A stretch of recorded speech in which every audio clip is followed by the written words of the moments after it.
to you. We're on the eve of the important State of the Nation address. Cyril Ramaphosa, when he delivers his State of the Nation address. Ratings agency Moody's is sending out a message.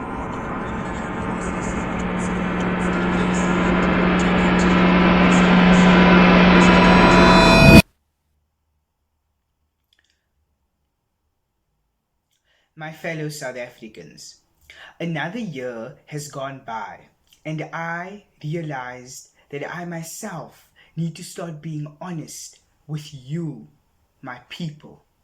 So this is going to be the first State of the Nation address, where instead of speaking about the things that will happen in the coming year, I'm going to be giving justice to the topic by speaking about the actual state of our nation and not pretending as if everything is fine.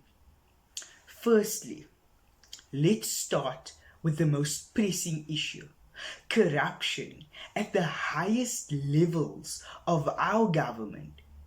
I know that every single year I make promise after promise about me combating corruption. The actual truth is that I don't plan on doing anything. All I actually do is come here, make a few promises, you applaud, and I go back to the union buildings. I am not ready to face this daunting issue because I myself have corrupt members within my cabinet that are getting away with stealing government funds.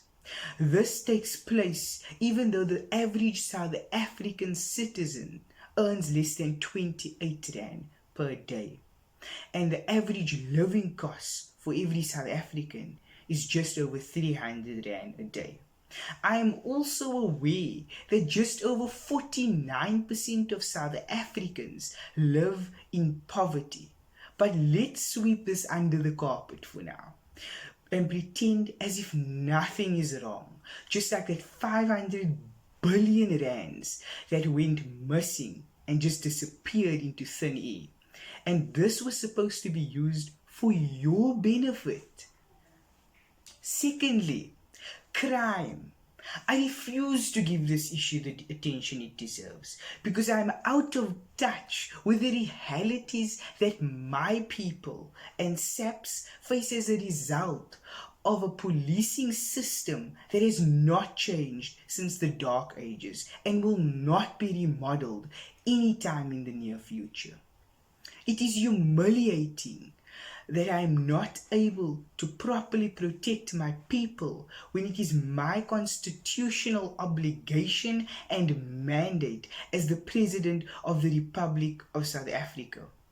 Never once have I used Sona to speak about gangsterism, drugs, or the daily murder rates that take place within our country.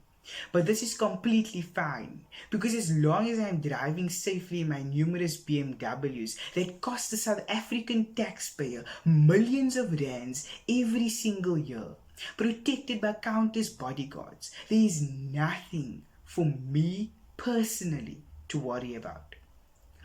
Lastly, the moment we have all been waiting for: state-owned enterprises. More specifically, Eskom and SAA. Even though for SAA we have used government funds surmounting to 57 billion rands, one day I am hoping we can revitalize it after more than 10 years of failed attempts and billions of rands later. I really think that giving a dead body oxygen will bring it back to life again, even after our attempts prove putrid and useless. As for Eskom, prepare yourself for another year of load shedding. I know there has been many suggestions, such as privatizing Eskom or using the private sector to provide you with this basic human need. But I mean, how will we be able to benefit personally from these funds if we do not own these SOEs? In conclusion, I am fully aware that every single year I give a message of unity, but I myself do not realize that by not serving you, my people, adequately and to the best of my ability, I am actually causing more disunity than ever. Perhaps one day we'll be able to realize that it was never about ourselves, but rather about the people we serve, you, the South African people. Maybe then we will stop undermining this privilege of freedom and democracy that we fought so hard for and that many gave their lives for. I end off with a quote from Chris Honey, where he says, "What I fear most is that the liberators will emerge as elitists who will drive around in Mercedes-Benz and use the resources of this country to live in palaces and gather riches." I thank you.